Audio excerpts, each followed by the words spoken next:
Hello there, wonderful humans. My name is Anthony, and you are watching Board Game Dads. I have an extremely special guest today. Special guest, would you like to introduce yourself? Sure. I am also a board game dad. Imagine that. I am Andrew from the Family Gamers. Family Gamers is a website and podcast hosted primarily by myself and my wife, Anitra. And we talk about gaming as a family and kind of what that means. And we cover different topics every week. Every other week we have like an interviewee, so it gets a little bit interesting. We tend to talk about whatever it is that person is interested in. This past week we started a new series on game schooling because we homeschool one of our kids, so we're talking about that whole process and what surprised us about that, what we liked about that, what we didn't like about it, stuff like that. But we really try to cover anything. We kind of run the gamut on family related board game content. Hmm. We release 2+ reviews a week, or at least we try to, on games that are coming out. We have a written review on Mondays, and we have an audio/video review on Fridays. So yeah, that's what we do. We've been doing it for 6 years. It's a long Yeah, I was time. going to say So the family gamers are a in the engine building genre of games. They're the engine building family. They are pumping stuff out left and right. Really good resources. I'm going to encourage you to go check out their website that has all that stuff that Andrew just talked about and more. I was extremely glad to hear back from Andrew when I yelled out into the Facebook void if anybody wanted to be part of a board game holiday spotlight. We have a very interesting, narrow topic for the holiday today. We do run the gamut ourselves of some popular holidays and some ones that you're like, what? That's a day. And today, actually, the day that this video will release is National Give Something Away Day. Now, a little bit of history here. This is a relatively new holiday. 2015, I believe, was when it first started. And it was a kind of a grassroots thing, like a lot of these newer commemorative days are. A woman by the name of Linda Eaton Hall Fulcher, I believe that's how you pronounce it, basically started this in an attempt to promote generosity and just, positive human interaction, thoughtfulness, giving things to those who may not have things. And, that comes in a bunch of different categories, not just tangible items, but, help, service of some kind, sometimes just lending an ear. It's kind of like a pay it forward sort of focused kind of day. that's just so So much more positive than what I imagined it would be, because like that, well, we're probably like close to the same age. So when we were kids and when we were teenagers, it was like, oh, whatever, what's the next Hallmark holiday? right. And like National Give Something Away Day is like, oh, hey, you could give a card to somebody. Welcome Hmm. to the classic Hallmark holiday. So Hmm. that is so much more wholesome than what the genesis of what I thought this could have been. Yeah, yeah, for sure, for sure. And we're going to talk a little bit later about specifically ways to cull or purge from your board game collection when that time does come, and inevitably comes for most of us. But we'll get into that a little bit later. Before that, I do want to ask Andrew just a couple of questions. He already told us a bunch of stuff that he and his family do as the family gamers. His wife Anitra is also very active in all the content that they produce. And so you've got 3 children, is that correct? We do. We have a 12-year-old daughter and 10-year-old and an almost 7-year-old. He turned 7 in 2 weeks. Oh, okay. Uh, Happy early so a 10 birthday. and a 10 and a 7-year-old son. Awesome. Yeah. And so how did the intro for the children into board games go? How is it going currently? Well, and this is one of those things that's really interesting because we field this question a lot. How do I get my kids into board games? Right. So at the Family Gamers, there's kind of two groups of parents that we really try to appeal to. One of them is gamers, right? And I'm going to guess that a lot of the board game dads that are watching Board Game Dads are gamer dads that are like, oh, my kid is, 2 months old. I can't wait until I can play games with them or whatever, whatever. And that's one half, right? That's absolutely an important part of the demographic that we try to cover, is to try to help people who went through what we went through, where I play video games, I play board games. How do I get my kids involved and all that kind of stuff? And then the other half is parents who are trying to find a way to relate to their kids. Mm, And it might be like they just can't relate to their kids at all. It might be, my kid plays, 17 hours a day of Call of Duty. How do I break through? Like right. all that kind of stuff. And so for us, we have to talk about both of those things. Now, we're really lucky, blessed, fortunate, whatever your word of choice is, that we've always been incredibly genuine with our children. And we're very, I don't want to say blunt, but we're very upfront and transparent with them. And we said, listen, here's the deal. We love to play games. We want you to love to play games too. So let's go to the store. Let's look at everything. Pick anything. I don't even care what it is. Like, pick something. We'll grab it. We'll play it. Whatever. Um, and that was pretty easy because we were already board gamers, and so we could look at something and kind of give it the sniff test and tell whether or not it was going to be just a hunk of cardboard garbage in the house. Right, Um, right, right. but that journey is different for every child. You can't, like, when someone says, "How do I get my kid into games?" The answer to that question, and I know you're not really looking for advice here, but the answer to that question is not, well, you use this strategy or you employ this thing. It's like, well, how do I get that girl to like me? Well, dude, Right. I mean, Oh, that's did you use the blah blah blah method? right. Oh no, I never heard of Exactly. that. Exactly. Yeah. The Suzuki method of board gaming. Clearly, no. It really is. It's basically an immersion and an appreciation, because your kids are going to learn to appreciate. They may not like, but they will Mhm. learn to appreciate what you love, right? And they'll respect it to a degree. And I mean, that's really it. And you just expose them to it.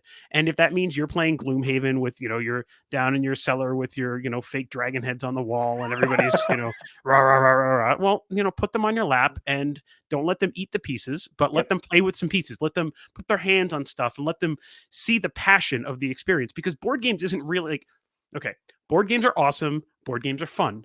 Board games are not really about the board game. They're about what's happening above the board game. They're about the Mhm. socialization. They're about that part of it. And that's why you have like walls like this with a bajillion board games on them. Mhm. Because if it was all about the board game, you would just find the best one and that would be the only one you would have. Right. It's not about that. It's about the shared experience.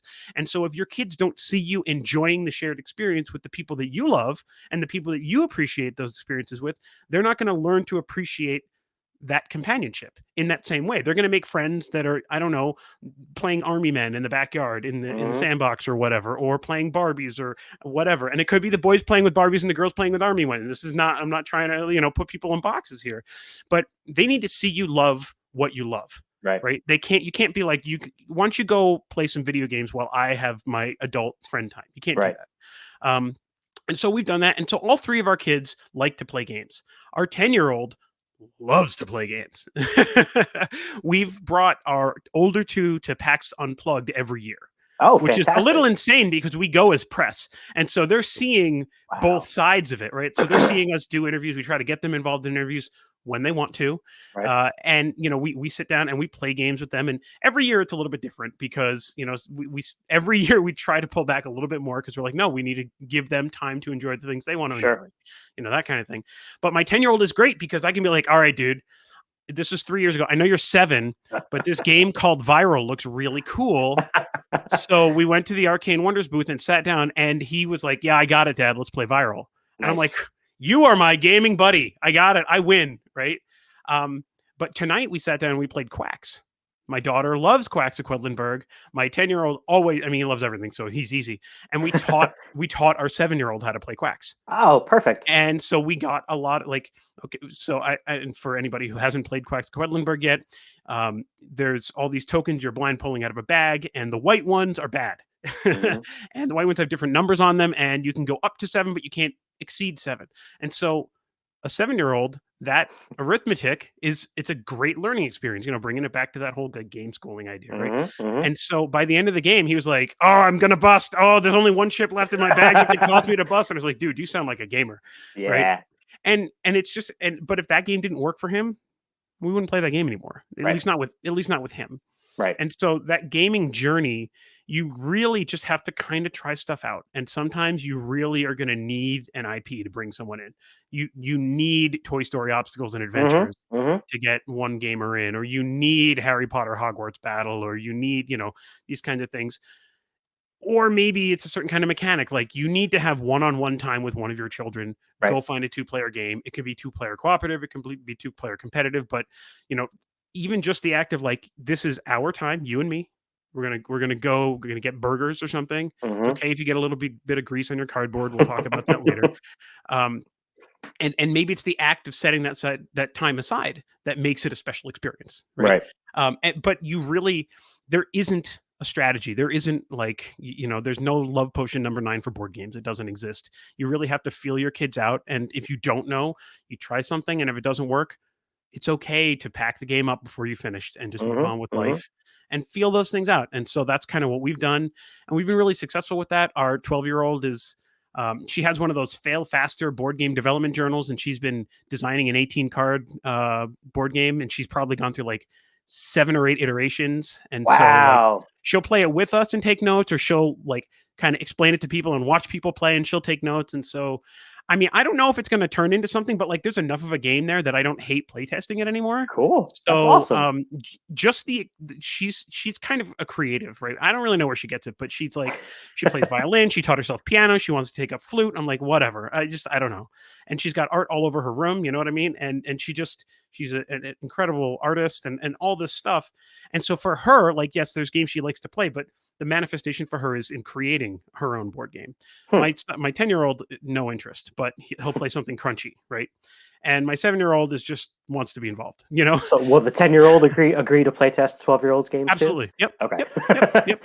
I mean, No, she's that's really only great. got this one game that she's iterating on over and over again because she's also a perfectionist. So I don't, perfection is the enemy of good, right? So I don't know if she'll ever release this thing or whatever, but um, I think at this point we've made enough friends where maybe we can show it to some people and see what we can do. There's a lot of So, like I feel like there's a good amount of contests out there for that kind of thing too, right? yep. Doesn't like Yep. Absolutely. Button Shy do something like that every now and Yep. again? Yeah. It's part of their Gen Can't thing. Right. That's what it was. That's what it Yep. was. Yep. Yep. So Awesome. Yeah. anyway, Well, that's a long answer to a short question. no, that's fine. That's great. A lot of great information. And to piggyback on that a little bit, we on this channel we have talked a lot about how do you spread the love of gaming Mhm. without it sounding like you're recruiting people for this like weird like cultish club. Right. Right. And the great thing about board gaming is, to your point, there are so many types of games that if you know anyone who has any interest in anything, even this Right. much, like Right. you could probably find a game that's about that thing. I mean, just looking at the shelf now, you've got a game about knitting a quilt in patchwork and a game about, honeybees in Queens and, trains. I mean, it's insane. Yeah, There's everything. there's everything. There's even a game about quilting and cats at the same time. There See you how it go. goes. There you So, go. I mean, but it's interesting that you kind of mentioned that because it's 100% true. But also sometimes it's really you just need the IP or the it might not be an IP like patchwork. It's not an intellectual property. It's Right. just quilting, but something that kind of creates that hook. And now all of a sudden you've got like, well, the polyomino mechanic. Oh, let's play Baron Park. Like that's Hmm. fun. You know what I mean? I think Baron Park is a superior game to Patchwork. But we can have that fight another day. But whatever. But you can use an interest like Yeah. quilting or like cats or fishing or whatever to um, expose like mechanics or expose the other parts of board games Right. that you can then find in other places and sort of slide stuff in and be like, oh, well, you remember that game that you liked that you thought you liked because of quilting, but it turns out you liked it because it has all these great, two-dimensional shapes in it. Well, let me introduce you to this entire genre of games. Right. Right, right. Yeah, So, no, there's enough hooks out there for everybody. That's mhm. for sure. Um, Shifting gears slightly, you talked about the sort of family dynamic there. When did it become something that you wanted to shift into content creation? Like, is the podcast the oldest part of what you do? That's a funny question. If my wife was here, she would have a story for you. I'm going to tell the story. It's not going to be as good. Okay. I personally have been in content creation for over a decade. Okay. So I got into doing video game coverage. I mentioned before that I'm kind of a all things gamer, Hmm. and I hooked up with a couple of websites and I did video game coverage. And what I really did with video game coverage, because I found that for me, I liked the like video games is like the substrate for me to talk to creative people because I really was interested in how creative people thought because I don't really think of my like I'm a content creator, right? Whatever that thing is, or influencer, or whatever those words are. But I don't really think of myself as a creative. Like I'm not artistic. I'm a software engineer by trade, so like if I make a website and it actually works, I get excited, but I really like talking to creative people. And what I found was that when I was doing video game coverage, nobody was covering the little guy. Hmm. Nobody was. And I ended up talking to some people who are like actually kind of big shots now. Like I met Ken Levine, who headed up Irrational Games, who made BioShock and all those things, because they were the little guy. I met Guillaume Provost, who started Compulsion Studios, which is now a Microsoft studio. Hmm. And I would talk because when you go to a small publisher at a convention like a PAX East or E3 or something like that, they don't have a marketing staff. You're talking to the person, the guy or the girl who made the game. And you can really, really see their passion in what they're creating when you talk to that person. Not, it's not booth babes, but like the marketing person. You know what I mean? Like they're like, oh, Mhm. well, this is the game, and here's the talking point, and here's the white page, rah, rah, rah. And that's all fine. But it's like, that's not really what I'm there for. I'm really Right. interested in that relationship and talking to those people. And so there were a couple different websites that I moved through, and I got into some podcasting with some of those, and it was fine. But the scheduling was always super hard. It was hard to get a hold of someone, and then weekly, I'm going to do something weekly. So then I was thinking, I was like, all right, well, whose schedule can I control? And, and I was like, see, yeah, I you know where got this is it. going. So it probably took me 2 or maybe 3 years of asking my wife if she wanted to start a podcast. And eventually, I think she was like sleep addled because, we had at that point we had basically a newborn. Okay. He was a year old, and he's fine now, but there was some, he's in the hospital a couple times and some stuff, and so like Oh, it was okay. just a chaotic time. But I needed that creative release. Creative release, content creation release, and I was like, listen, I'll do all the work. I just need you to be my host, and blah blah blah blah blah. And so finally, in I guess it would be 2015 now, she relented, and we started the Family Gamers podcast. Nice. And we started it as a new challenger approaches, which is kind of like an homage to Super Smash Brothers, Okay. because it took me so long to get her in, just like how you have to fit all the criteria to get a new character kind of thing. Yeah. And then there's some band called the New Challenger Approaches, so I was like, you know what, forget it. I'm not creative. The Family Gamers podcast is fine. And we kind of started the website and the podcast more or less in sync with each other. Okay. We do some web design and web hosting and stuff. So we host our own website, which means we host our own podcast. So we're not using Podbean or Okay. or Cool. any of those things. We kind of host everything, and so it just we did it all kind of at once. It just kind of came together. So yeah, so we're at like I think 340 games reviewed, something in that range.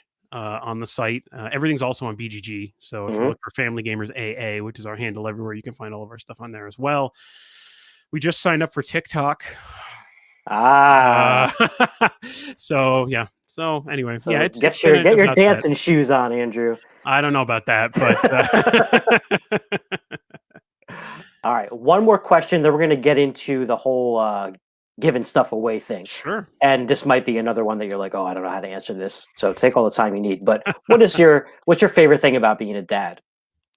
Oh, that's not hard. I get to torture my children. That's obviously no. I mean, about being a dad, I kind of talked about our 3 kids and how their gaming journeys have been different.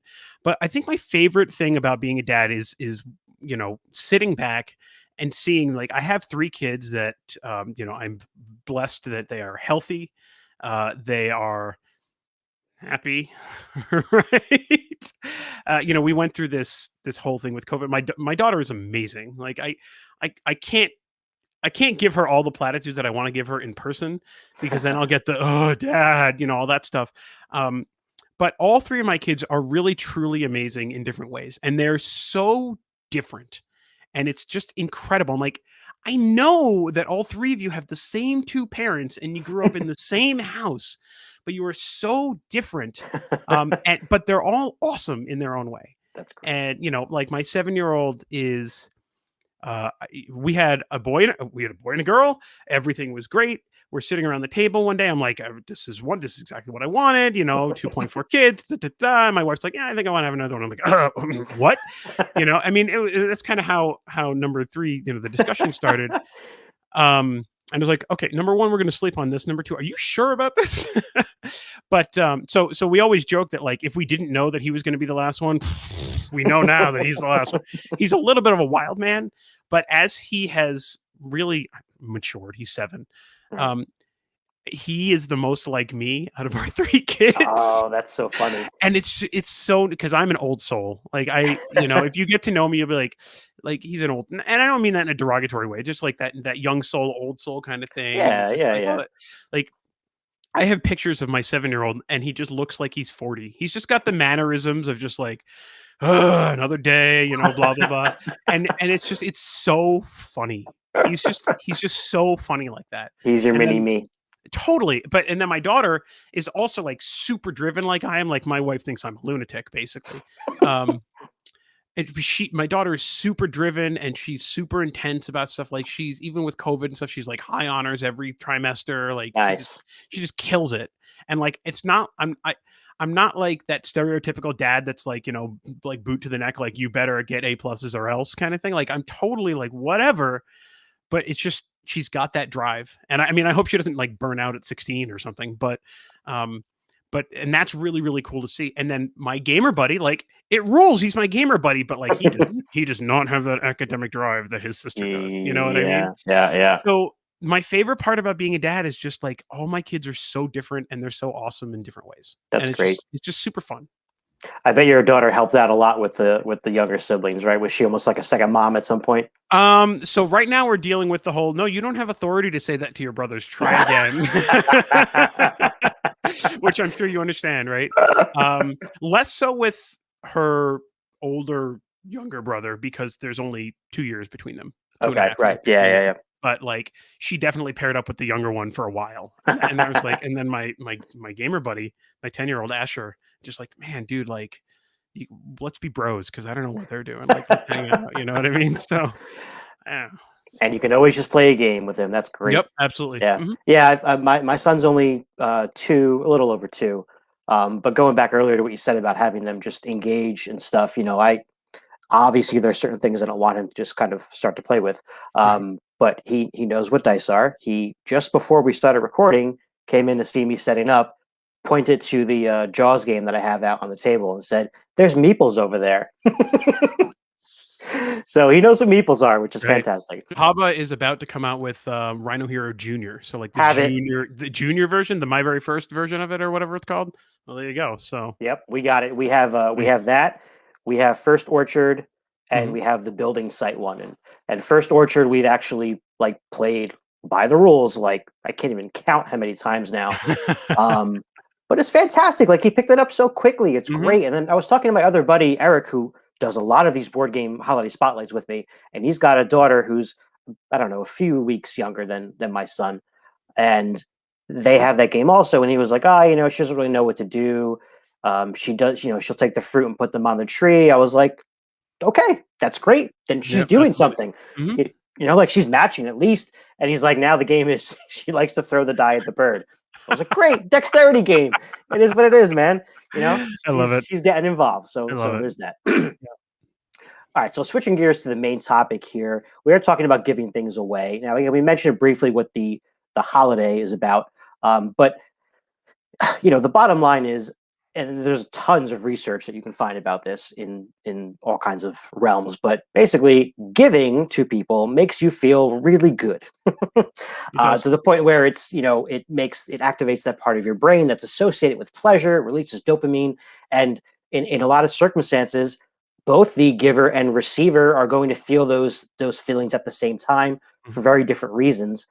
But if you can have two people be happy about something at the same time, and if everybody did that with one other person, that's the next pay it forward kind of thing. Right. Let's start with the way to get rid of games that I guess would bring the most pleasure to the giver and the receiver, right? And then we'll move towards I don't want to self-centered way to sort of call your games, maybe. I don't know. Right. The ways Sure. to get more value out of it. Right. So, and I know on the your one podcast episode, you really walk through your method Right. personally. So if Right. you wouldn't mind, kind of, I don't want you to repeat everything, and I feel bad if I'm asking you Yeah, to that's say it fine. again. But Whatever. what's the first process, basically the first step? So, I mean, in the context of the double dopamine hit, or in the Yeah, context yeah, of yeah. I just want to get rid of stuff. Well, Let's do the double dopamine first. all right. So, I mean, I have a pile of games right there that are the games that I've decided that we're moving on from. And I mean, I talk to my friends about gaming a lot, right? I mean, it's kind of, I'm the board game evangelist, like in our friend group. If I have a game that, especially if I have a game that I've already kind of said, like, I'm prepared to move on from this game, and I know someone who's gonna love that game, who's Hmm. gonna like that game, or I think might like that game, or one of their kids might like that game. I mean, I've kind of like, and this is the way I work at least. I've kind of already compartmentalized these as like, this is kind of where they are. I'm, I'll just give it to them. Like, what do I care? Like, what's the big deal? And there's there's a huge part of this, and we talked about it on our purging show. And most of our purging show really was kind of, I don't want to say the self-centered kind of model, but really just it was really focused on helping people who have too many games and like Right. what to do, right? Right. So there's a little bit of conflict with this idea of giving away purely for the joy of giving something away, Right. but there's a lot of legitimacy in that too. The first thing is really just sitting there and saying, okay, like, it's just a box of cardboard. I mean, that's all it is. And I think that we have this idea with a lot of our stuff where we just have invested this false sense of value to Right. something to the point where we almost become like hoarders. Hmm. And we become very defensive of what we have. And look, I mean, my family, we are very blessed. We are not hurting. We don't have to worry about stuff. I didn't lose my job with COVID or any of those Hmm. things. And I don't want to minimize the fact that there are people who don't have stuff Right. and who don't have the luxury of just saying, it's just a box of cardboard. But it's really about kind of knowing what you have, knowing what you're prepared to move on from, and looking for the opportunity to do someone else a favor and realizing that you have this currency in cardboard Hmm. that you can use to, I don't want to say buy favor from that person, but to give them joy, Yeah. right? And to take the experience that's inside that box. Because remember what I said before, it's not really about the board game, it's about the experience above the board game. And say, here, like, this is a tool that you can use to maybe connect with your son who you just don't talk to that much, Right. just sit down and play a game. It a lot of times, especially with like trying to get kids away from video games, like, it's a much slower experience, so it's really hard to do that. And so I'll look at what I have and be like, what's the fastest playing game that I have? Hmm. Because if it's a slower, like, plotting game, like, there's no chance. Right. But if I'm like, oh, you know what, that's a 15-minute dice chucker. You can get kind of a quick, like, just move through the game and then you're done. I'll be like, hey, you know what? You were talking to me before about how to get your kid to stop playing Halo. Just try this out, kind of thing, because it's fast. You Hmm. sit down, you have dinner, and then you just rip out this game and be like, listen, it's 15 minutes. Let's just see if we can manage to smile at each other. You know what I mean? And that's that. I have a theme park related game over here in my call pile. And I know somebody who really likes going to theme parks, but like there's still weird COVID stuff. I'll be like, hey, Hmm. listen, this is a way that you can kind of feel some of that theme park stuff while you're still waiting for, your second vaccine, Right. whatever. I don't know, whatever. You know what I mean? So it's Hmm. really about looking at what people have, look at what people are doing, and trying to pair up what you have with, with their wants and needs and desires and stuff like that. And that's really the most effective way that I think you're going to be able to make someone smile by giving them a gift in Right. that. And especially if, I mean, if it is someone that is part of your gaming group, or just even if it's a friend of a friend of a friend, there's a chance that you're going to be able to play that game again someday, just not anytime you want. You're going to have other stuff to fall back on to play as well. Yeah, and I mean, there's even just kind of like the spam approach where you're just like, if you host the game group, right? So everybody comes over, you're like, here's a stack of games, take what you want. It's on me, right? And Yeah. just let them make their own decisions in that way. I mean, it's going to be a little bit more limiting in who you're going to be able to reach out to because it's Sure. only the people that you brought in, but it's a lot less work than being tactical. Right. Right. So All right. So let's say that maybe you don't have specific people in mind, right, that you think would benefit from these. What is a sort of a broader, sort of more umbrella approach, I guess, to making sure that your games have a good home if they're leaving yours? So the first thing that I'm going to do in this kind of non-specific concept is I'm going to talk about the board game librarian, Jen Bartlett, the board game librarian. She's all over social media. She, I've been to her library. It's incredible. I would kill for a library like that near me. I wouldn't really. Please don't come after me. This is the internet of hyperbole here. Leave me alone. Um, I would love to have that kind of situation in our library. She has an entire wall of board games. Many of them have been donated by patrons. Many of them have been donated by publishers, and you can take them out of the library just like a book. Hmm.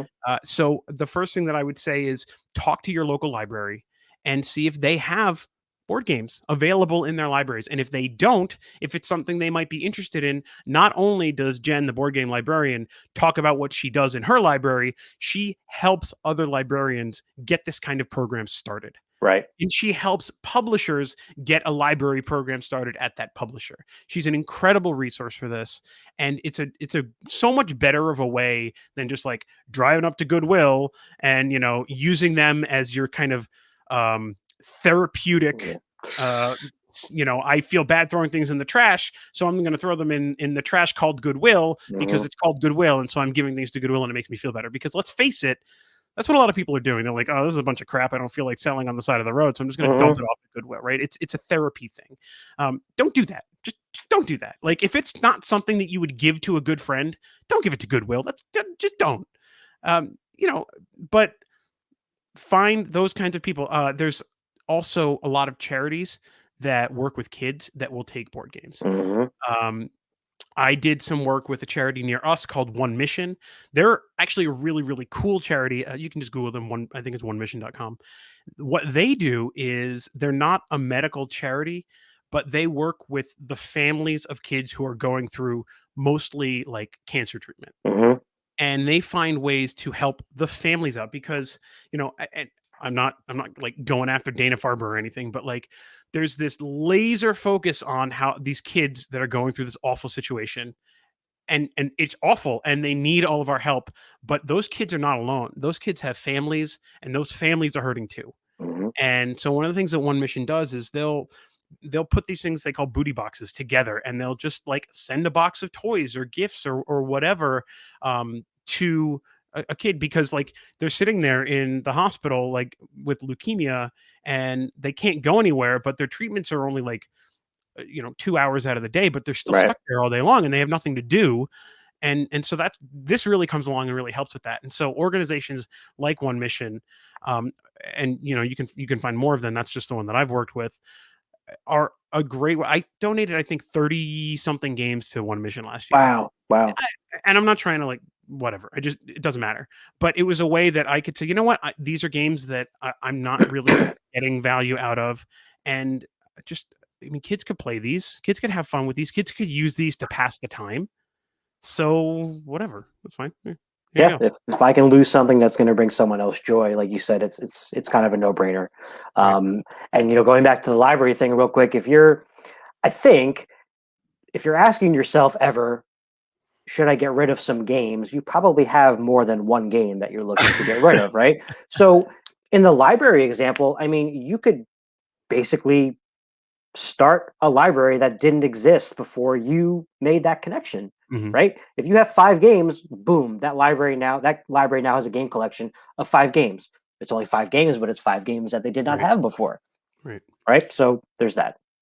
Yeah, another thing that we haven't done it yet, so I can't say that I've done it, but I have a little free library registration. You know what a little free library is? They're The like these little little box boxes. outside, yeah, yeah. Yeah, yeah. So we have registration for that, and I think like 4 years ago, I told my wife I was going to build one. That tells you how good I'm doing.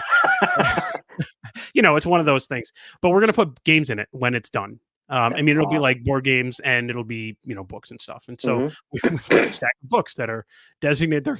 They have 4 years of dust on them apparently. But uh, so we're gonna put board games in that too, and it'll just be another way. And like somebody doesn't bring it back, like oh well. I mean, it's a Right. board game, whatever. And So at that point, it's no different than you just giving it to them directly at the beginning. So yep, it which is is what it fine. is. Yep, exactly. All right. So there's one thing I want to touch on that you did talk about in the podcast because I really you hit me dead on with that. And it was, we have this sort of fake relationship that we almost make with this, inanimate object, whether it's a Mhm. game or a book or whatever. And it hit me hard because I've always shied away from making like top 10 list or listing favorites of stuff Mhm. because I feel like I'm going to leave one of these things out and somehow make it feel bad, right? Like if I don't put this Beatles song on my top 50 Beatles songs, that song is like not going to come on the radio anymore or something because of me.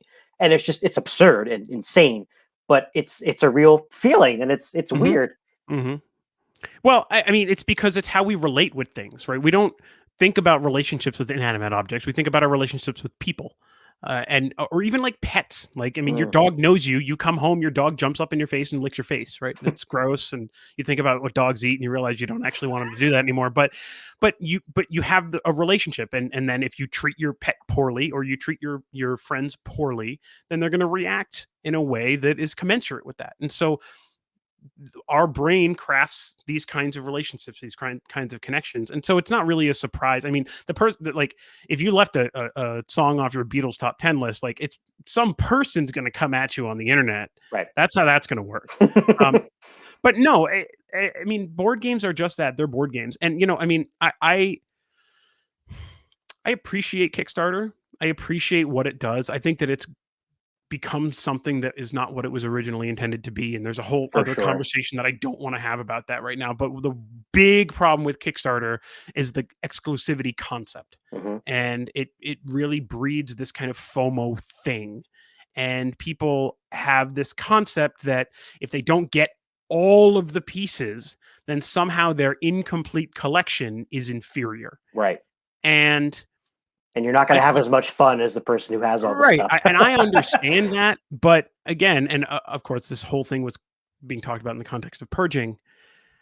I mean, you got enough stuff, right? And it's like there's nobody in heaven. Do you ever see what was the name of that movie? I don't remember the name of the movie. It was this movie where this guy like dies and he's in like purgatory or whatever, and they're like reviewing his entire life to determine whether or not he's a good person.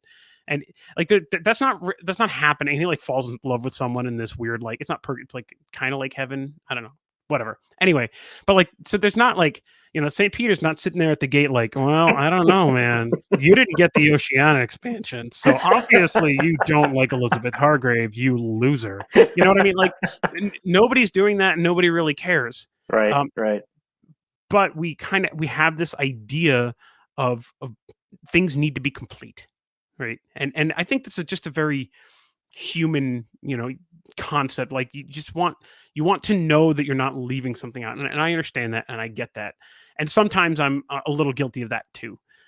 But it's we have to really come to terms with the fact that whatever it is that you have, whether it's like your phone, right? Or it's your computer, or it's a car that sits outside. Like, if you have the nicest Lamborghini in the world, but you never drive it, who cares? Right. Right. And if you have Marvel United, I might, upset some people because this is a current thing, right? Especially during that episode. If you've got Marvel United and I don't know, the 87 expansion packs that were announced with that, all the X-Men stuff and all that other, Hmm. but you never have time to play it because you spent so much time acquiring all this stuff, or spending so much money that you had to work extra hours so that you could acquire the next thing. Do you ever hear the George Carlin bit about how I had a house and then I filled the house with stuff, so I had to buy Yeah. another house to put all of my other stuff in, and then I had all this room, so I had to get more stuff to put in the house. We He need didn't. more stuff. Yeah, he didn't use that clean of language. He used other Yes. language. A colorful chap, that George Carlin. But that idea is like, look, get some stuff, use the stuff. The stuff is made to be used. And if you're Hmm. not using it, you're not doing it any favors. So if you want to create a relationship with your board game, that's fine. But guess what? Just like your wife, they don't want to be forgotten. And so make sure that you're using it, right? And when I look at this stuff, and we talked about this in the culling episode, I had to move on from some stuff that, I mean, I was like gutted to move on from. And one of the things, and this I think gets back to kind of what you were saying, was moving on from a title is not a statement of how much I value that title or the quality of that title Right. in Right. any way. It is a recognition of my relationship with whatever that is at that time, and whether or not I'm able to act on that relationship. So like I purged my copy. I'm using the word, I don't know if purge is the right term. I moved on from my copy of Twilight Struggle. I am not saying that game is bad. That game is amazing. I moved on from my copy of Zolkin. It still might be my favorite game of all time. But the reality is I wasn't playing them. Right. And so now Zolkin is sitting at my buddy's house, and he and his gamer friends who are just a little bit closer to him, so they play more, they get to enjoy it. And that's fine. It's a game. It's meant to be played. They get to have fun with it. They get to, you know, do whatever. I mean, I think he gave me like $25 for it, whatever. It didn't really matter. It was more about the fact that I wanted to make sure that this game, which I love, went somewhere where it was actually going to get played. And again, you have the chance to play it still. If I really, really want to, I can. Plus, it's on Board Game Arena, so I'm all set. So. Now, it's funny. You know, I thought about making when you know, the Dice Tower and Tom Vassell makes all his top tens and top hundreds, and he gets so much garbage sometimes when a game is like, you know, number 102 instead of 100, and he's like, I still love the game. They're all good. Like, I'm not saying I don't like it anymore. But you know what? That's an interesting thing, because if you think about it, like Tom Vassell, I mean, probably one of the more popular board game personalities in the world, right? So if you've got a game that you super love and it doesn't make his top 100 list, all that means is it's less likely to be sold out. Stop complaining. Like, who cares? Who cares if some really, really big guy with a weird looking hat says it's a better game than some other? Like, it doesn't matter. The game doesn't change. Similarly, when a new edition of something comes out, the old one doesn't expire. One of the things I'm the most impressed about with Twilight Imperium is the fact that somehow all the different editions of that game seem to remain legitimate even when a new one comes out. Yeah, that's fair. I've always thought that, because it's like the only game that's like that. Like, we're seeing right now, there's like everybody's trying to get rid of their copy of Battlestar Galactica before some other game that I don't know is like the same mechanics, but it's slightly different. Yeah, I don't know what it is. I think it's hysterical because of just, I mean, just this whole market and all this crazy. I just think it's whacked. But it's like, who cares if you like Battlestar Galactica?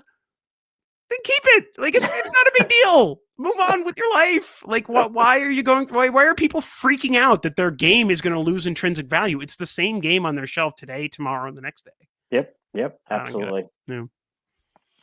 So, what if you wanted to get something back in return for these games that you're planning on moving on from? One of the interesting methods of this, and I'd love for you to explain it because I think it's a concept that still a lot of people have never heard of, and that's the math trade. A math trade is it's this. There's a computer program, some crazy algorithm that I'm not smart enough to really understand. But so, have you ever heard of the traveling salesman problem? I don't think so. Okay, so the traveling salesman problem is this kind of concept in computer science where you're trying to calculate the smallest amount of distance that a traveling salesman needs to travel in order to meet a whole group of people, and in order to hit all of the points. Like, what's the shortest route that the traveling salesman? A math trade is the exact opposite of that. So what you do with a math trade is somebody will announce one, like the ones that I usually do are PAX Unplugged. I usually do no ship math trades because, especially with board games, when you start shipping stuff, you lose a ton of value super quick. Right. So I'll do a PAX Unplugged math trade, or like even a smaller convention math trade. But obviously, the bigger the population, the more opportunities you have for trading. And what I'll do is that usually they'll say, okay, by December 1st, everybody needs to load their games into the system. Okay, so you go in and you have your little list of games that you want to move on from, and you all load them in the system. Like, oh, you know, Family Gamers AA wants to trade away Hedgehog Haberdash. Family Gamers AA wants to trade away Dungeon Academy. I don't know. I'm just picking stuff off my shelf, right? So hey, don't just say that. Dungeon Academy might hear you and be upset that you even use it as an example. Yeah, tough Twinkies. They can throw markers at you. So I list all these games. Okay, so I've now loaded them all in the system. And then they're going to say, okay, for 2 weeks, mark all the stuff that you're interested in. Or for a week, mark all the stuff that you're interested in. And now you look at this giant catalog of everything that everybody has put into the system. Okay, so you have kind of a fixed population. And then you can, this is the simplest version of this. There's slight variation. So then you go through that whole list and you're like, I want that, I want that, I want that, I want that, I want that, I want that, and that. Right? You go all the way down the list. Now, wait, are you just indicating these things, or are you ranking them? Nope, this is a Boolean yes, no. I want this, I want this, I want this. Then you get like a giant crosshatch. of rows of your games and columns of the games that you want. Okay. And there's checkboxes in every single one of them. I use Abecorn. If you go to, I think, abecorn.com, you'll see this. It's just it's just a system, so anybody can start up a mat trade and administrate it. Oh, okay. And then you kind of check the box. Like, I would trade, what did I say, Dungeon Academy. I would trade Dungeon Academy for Cryptid, right? So I check that box. Boop. And you can create things like like a little thing that says $5. So like, so Okay. you can kind of create like, so you could say, oh, I would pay $5 for Cryptid, and you could check that box. And so you go through and you check all of the appropriate cross matches of all the columns of the games you want, all the rows of the games that you have. And then what happens is the system will take all of that information and it will maximize the movement of the pieces. And what happens when you maximize the movement of the pieces is more people are going to get what they want. So let's say you're looking to move on from a copy of Cryptid, but you're not really like, you're not a roll and write guy. You don't, that's not your thing. You're more interested in, hold on. Keyflower. Oh, sorry, I just ate my microphone. You're more interested in Keyflower. I mean, I don't really think those games are equal value, but I digress. So the system says, well, he has Cryptid. He's looking to move on from Cryptid. He's looking to move on from, I don't know, what, Dungeon Academy. Is that what I said? And this guy wants Keyflower, and this guy wants. And so what it'll do is it'll find, it'll take your copy of Cryptid, and it'll say, okay, well, you trade your copy of Cryptid to this guy who will give you in return a copy of God Love Dinosaurs, and then this other guy is willing to trade, I'm cheating, Sagrada for God Loves Dinosaurs, and on and on and on and on, until eventually the swap is made and I get Cryptid for Dungeon Academy. And so it does all this, and again, it maximizes the number of moves that it can make. And the reason why it does that is because it makes it more likely that more people are going to get what they want. And then at the end of the day, it'll say, okay, I boiled it all out. You give this game to that guy. So the game doesn't actually have to travel through 30 steps. Right. The system has calculated the 30 steps and has determined the endpoints of every game. And so you go in, and the prepared people have two signs. They have a sign that says who they are, and they have a sign that has all the people that they're looking for. And it's like an insane board game flea market. You're just walking around like, hey, Family Gamers AA, I'm looking for Family Gamers AA. I'm Joe Bob 68, Skyball 1996, whatever the name is. And it's just like, it's insane, and it's kind of funny, and it's a little bit ridiculous, and there should be like a giant sign that says, don't freak the mundanes. There's just normal people walking through, leave them alone, But that's kind of what happens. And invariably, a couple of people are not going to show up. And they're just board games people. Like, it's going to be okay, right? But usually it cleans up pretty well. Even at Unplugged, I think a total across the 3 years that I've done it, less than 10 people have been problematic. And you're talking about hundreds of people show up, and it's just a total mob scene, and it really hasn't been that bad at all. Now, is this something that you should participate in only if you have like a certain amount of games that you're willing to get rid of? Like, if you have like one game, it doesn't mess anything up. No. Because it really does. I mean, it's how much, like, do you really want to go and spend an hour and a half at an event to trade one game? Like, but that's up to you. If you don't really have anything to do, it's fine. I mean, if you can make that match with somebody, you can swap games for, and you're not paying anything. It's great. Yeah. You know what I mean? So the mat trade is a really, really, really neat idea. Again, it's most valuable in larger settings. So like an Unplugged or an Origins or a Gen Con or something like that. Right. I mean, are there bad actors out there? Probably. Have I run into one? No. Am I guaranteeing anything? I can't afford to guarantee anything. So no. But it has been a really, really helpful way for me to move on. And it's kind of the spirit of giving things away, in a sense, because people are getting, they're receiving games without having to spend for them. And so that joy is there, and they didn't have to shell out hundreds of dollars to do it. So you're trading joy. Yep, absolutely. So that's a mat trade. Yeah, I think a lot of people are intimidated by the whole process. I know I was I think the first time I ever read about it on BGG was probably pretty early into the hobby for me, maybe like 8 years ago or so. And I was like, this sounds Sounds like I'm going to mess something up if I try this, but Yeah, I mean, most of the administrators are kind of used to that, and it mm, it can be intimidating. I'm not gonna kind of minimize that, but like once you sort of get the idea, and like basically every system is a little bit different. So even if you've done a math trade but you've never done one on Abecorn, and you go to Abecorn, you're like, all right, what in the world am I doing? yeah, yeah, But generally speaking, if you can figure out who the name of the guy is who's or girl who's administrating it, and just ask them a couple of questions, they're pretty good about it. cool. So All math right. trade's fun. So if you want to just sell your games straight up, you can do something like put them on Board Game Geeks Marketplace. Mhm. You can put them on eBay. You can, I guess, try to sell them at a garage sale. I don't know how much Mhm. luck you'll have there. Right. But what if you want to trade in your games for some other games? So if you want to trade in your games, move on from your games, and look for something else, the first place you should go is your friendly local game store. Talk to them, see if they sell used games. Ours does, which is awesome. So I kind of asked this before, like, how do you want me to, go with this? The first thing that I do is I'll kind of look through and be like, okay, can I give any of these to like any of my friends who really would appreciate them? And if the answer is no, then I'll just take everything that I've got left and I'll list them all out in an email to Camille at That's Entertainment in Worcester, Massachusetts, and I'll be like, "Hey, Camille, here's this month's list." It's not quite that bad, but it's been that bad this year because we're really trying to move on from stuff.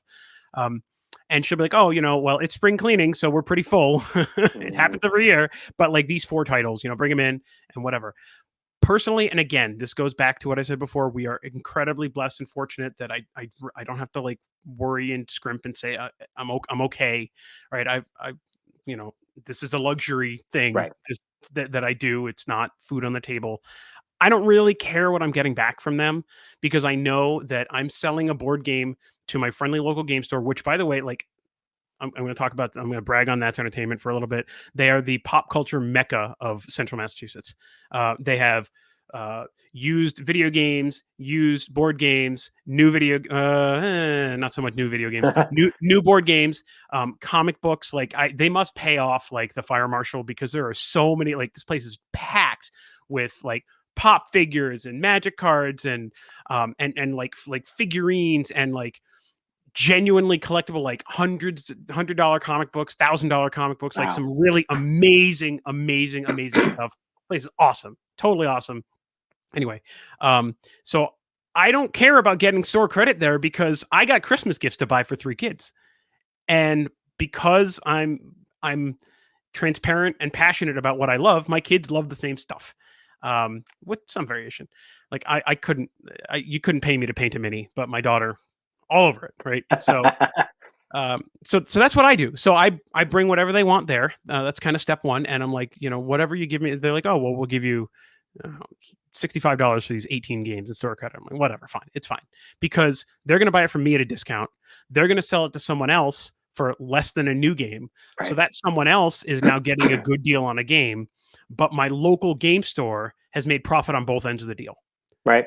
So I'm supporting a store that's been around for 30 years. It is a valuable member of our community. They provide to our community. They provide a space for people to go and play games. They do all these things that Amazon doesn't do. Mm. Yeah, I just took a shot at Amazon. That's fine. Um, I want to support them, and a way that I can support them, which also helps me, is to trade in my games. So first, local game store. Some game stores don't do that, so you don't have that option, and that Yeah, gets in. my game store doesn't. I a few years ago I put a list together. I think before I went to what we're going to talk about in a little bit, Yeah. and they were just like, not really, unless it's like something super rare, or whatever, or in shrink, obviously. But Mhm. yeah, I wish they did because I would even, I mean, I do buy from them for sure. Right. I Yeah. go Yeah. there a decent amount, but I'd be more prone to buy something if it was used and I was able to open it and see the quality of it Mhm. and buy it at a cheaper price for sure. Well, I actually snagged a copy of the Kickstarter edition of Subatomic. They Hmm. had used for $20. And I was like, oh, sure, I'll pick that up because we do this whole game schooling thing, which I mentioned before. We brought it home. The whole thing was like sleeved, and it was just like, Wow. I was like, for $20. Like these days, it's $20 for the sleeves in the box. You know what I Yeah, mean? really, really. And my son loves that game. So it was a great buy for us. But you know, some it the thing is, it's the GameStop model. So if anybody has ever tried to trade in a video game at GameStop, like they know the feeling in the pit of their stomach when they're like, "Oh, we'll give you 80 cents for your game." Yeah. You know, it's like I paid $80 for this. Well, what do you do? You know, they have to make money on it, and you can make more money if you do those things. If you go to Board Game Geek, if you do the legwork to Right. sell a game to an individual person, you will make more money, and that's 100% true. But you also have a brick and mortar clearinghouse for your games, and to a degree, you kind of have to pay for that.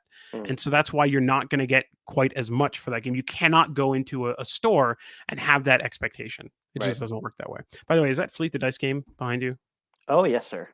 Oh, that game rules. That game is like we play that game so much. I'm sorry. We Anyway. play that game a lot. That was a game that we played the quickest after getting it. Like the day that it Mhm. came, we opened it and played it, and yeah, it's gotten a lot of plays in this house. It is on our 10x10 challenge this year. My wife usually kicks my butt, and I don't know what else to do. For a while there, we were always neck and neck. Almost every game was like 1 or 2 points off, and as of lately, she's kicking my butt by like 10, 15 points. I don't know what I'm doing wrong. It's insane. That's so funny. But Sorry, yeah, we I drag that saw one. it and that's I have a relationship with that game, you see. So I laminated some of the sheets for that. It's whatever. Nice. Oh yeah. Anyway. So yeah, so if you don't have a friendly local game store that will give you money for your used games, the next place we've danced around it enough is Board Game Co. BoardGameCo.com. It's run by Alex Radcliffe, who does a ton of YouTube stuff right now. Mhm. First of all, his content is great. He has really great and realistic perspectives on board gaming. And to a degree, I'm going to admit that I think some of my perspective of the relative transient nature of cardboard and boxes, um, I'm not going to say it was created in whole cloth by Alex and his influence, but there was a lot of like, yeah, dude, you are 100% on the money. Um, so anyway, so started by him. Here's how it works. You load all your games into Board Game Geek, which most of us nerds have already done. You mark whichever ones that you are looking to move on from as for trade. Then you can either do the whole search for matches thing inside of BGG because all their stuff is loaded into BGG as well, or Mhm. and you should also mark like games that you want and say like want in trade. If you go to boardgameco.com, you go to the trade thing. It's there's like buy, sell, trade. You go to trade, and then you go to propose a trade. It's a little confusing because you have to go to propose a trade even if you're not proposing a trade. You put Yeah. in your BGG username and you click search, and it will come up and it will tell you the point value of games that they have in inventory that you want, and the point value of all the games that you've said that you are willing to trade, and you just kind of match them up and you see what you get. Because there's shipping involved, they're not going to do a 1-for-1 deal. It's just not Right. worth it. It's not worth it for you. It's not worth it for them. But and again, they're a clearinghouse, so you're not going to get top dollar for that stuff. But you can move on from a pile of games pretty easily and get 2 or 3 games that you might have some interest in. I've absolutely picked up stuff through Board Game Co that I've been like, I was wondering how this was. I'm going to find out. Here's a good example: Res Arcana. I had heard great things about Res Arcana. A lot of people were like, this game is amazing, blah, blah, blah, blah. I was like, you know what? I mean, like, seems fine. Sure, why not? And then I went into Board Game Co. I loaded all my stuff in, and sure enough, Res Arcana came up. It was like 117 points or something. And I was like, why not? What the heck? Right? Like, it doesn't, it's whatever. So I got Res Arcana, played Res Arcana once. It's fine. I don't know if you played, have you played this game? I have not. Okay, so it's like this tight looping kind of engine builder accumulation game. It's a race to 10 points. I think like 5 turns in, you're like you kind of know who's going to win, and then you're Mm. just playing out the string.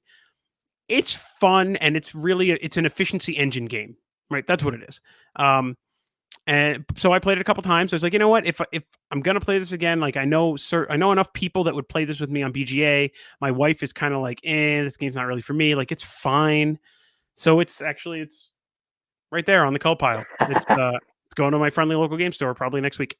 But I never would have even tried that game if the contract was I have to pay for it Right. because I Right. wasn't going to spend 40, $50 on the game. But trading, I'm like, it's Monopoly money now. So Right. Right.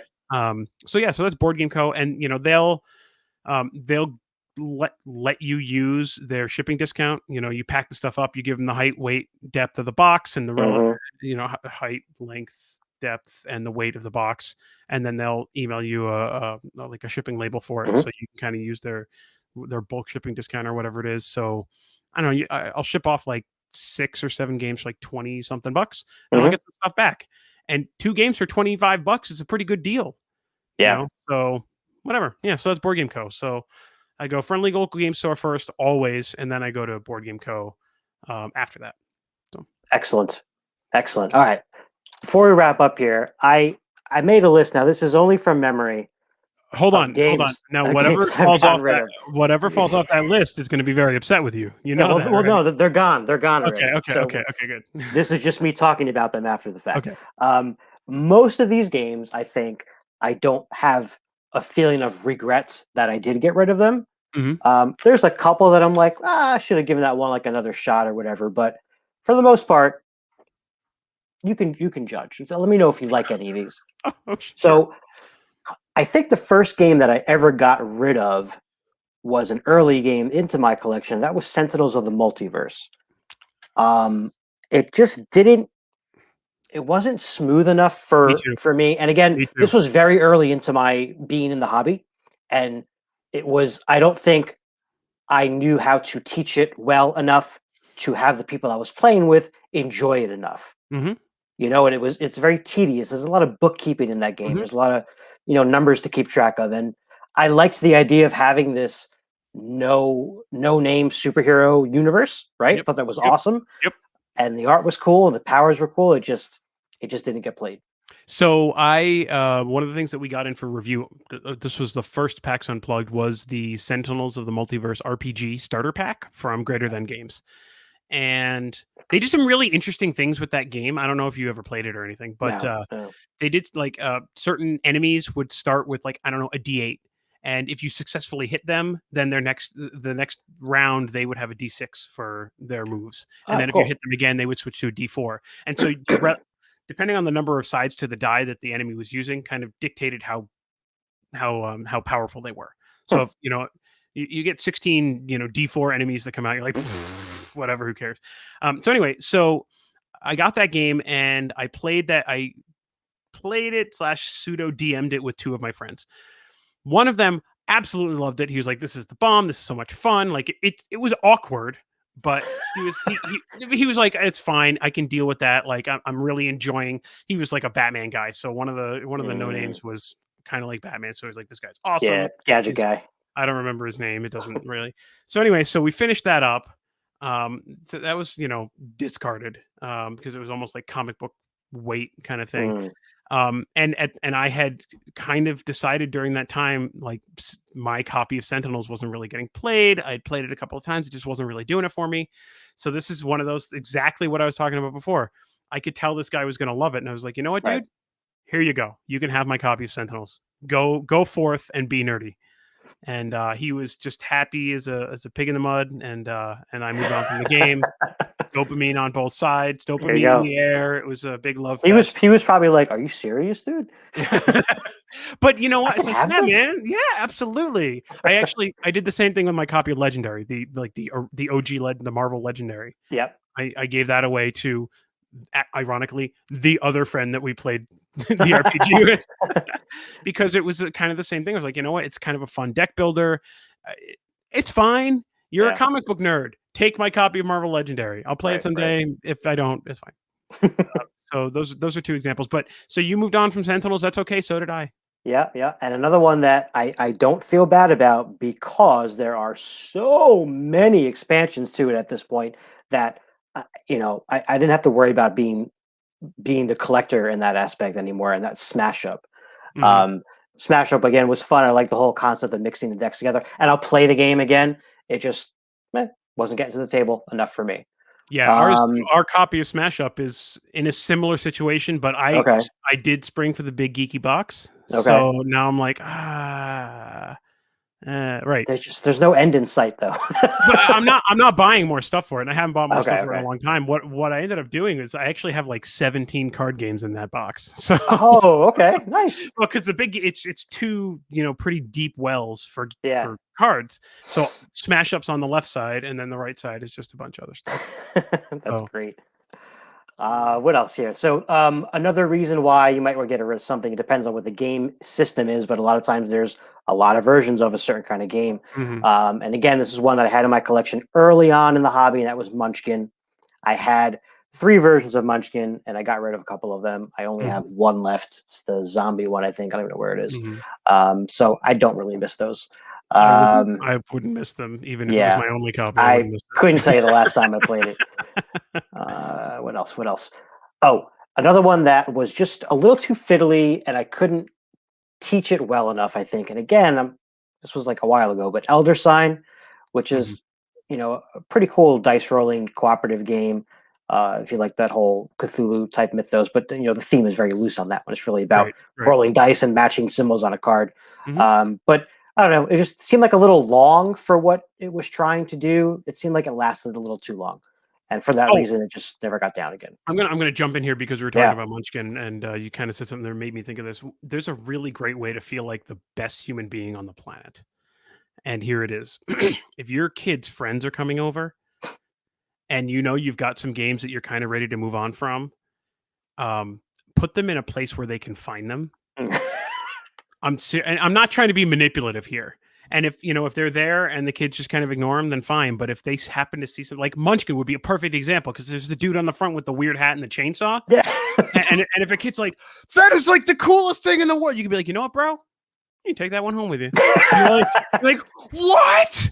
What? And then like their parents are gonna come and pick them up, and they're like, Mom, he said I could have this. And the parent is gonna be like, I don't know, son. Like, did he really say that? And you're like, you know what? It's all right. Please take it. Take it. Take my You Munchkin. know what? You know what, man? He's so happy. Like, how could I say no?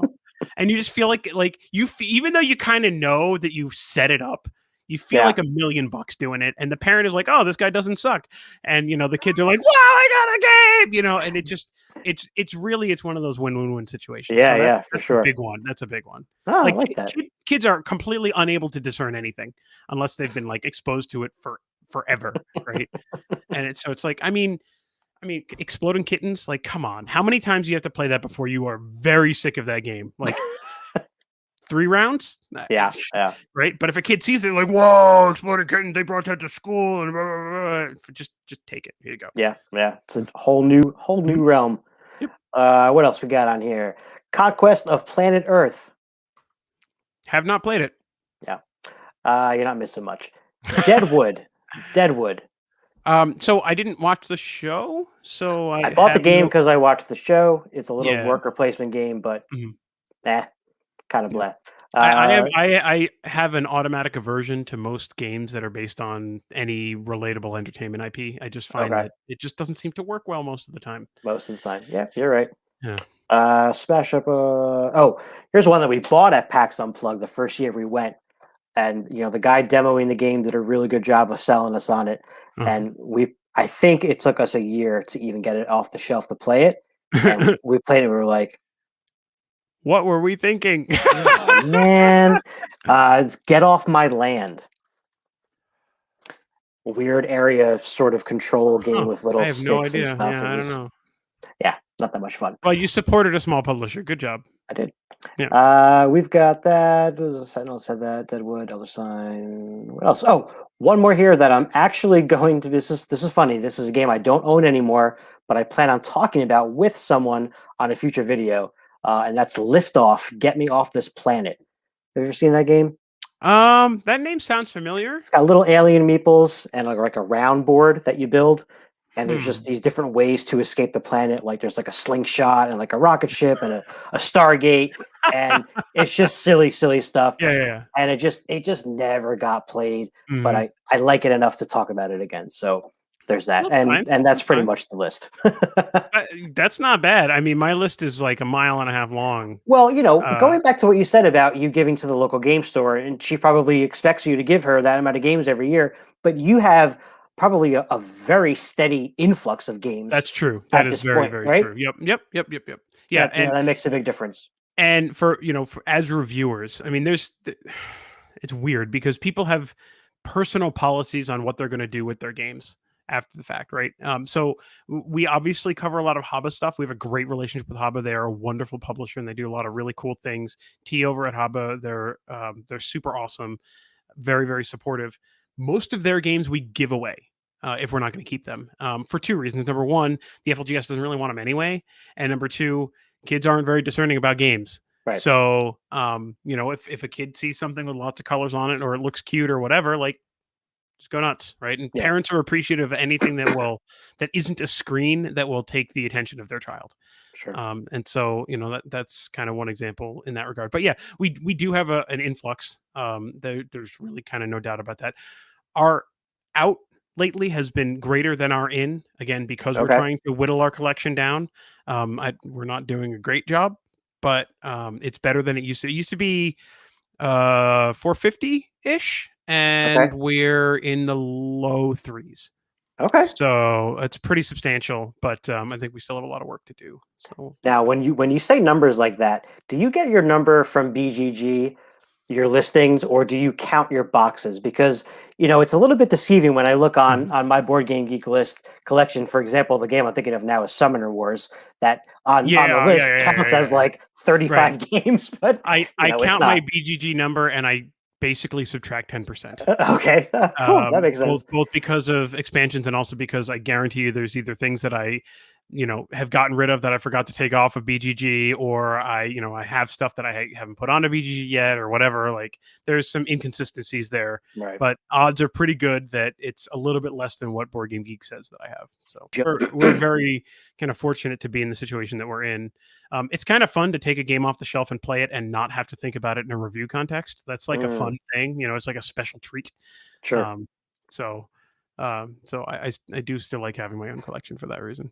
All right, my friends, we're going to start wrapping things up here. I do want to thank Andrew again for joining me and spending some quality time talking about how to give some things away, how to get some dopamine rush and share the joy, which really, I mean, come on, that's what the board gaming hobby is all about, is Mm-hmm. creating joy, sharing joy. And it is about that experience around the cardboard and not specifically the cardboard. So thank you for putting that into perspective for us. I would encourage all of you to go check out Andrew's podcast and his snap reviews on YouTube, and lots of good interviews and articles and all kinds of great stuff about gaming with your kids, including how to scale games and difficulty for younger folks, or how to teach your kids how to be good losers and good winners, which are just invaluable skills. So a lot of good stuff there. Check that out. And also, you are sort of right in the middle of the Board Game Dads Summer Block Party. This is not one of the themes for that, but there's videos coming out every week for that. And Andrew might even be back. I'm putting him on the spot now. He doesn't Hey, even know it. absolutely. He might tune Party in. up, baby. He might tune into one of our live.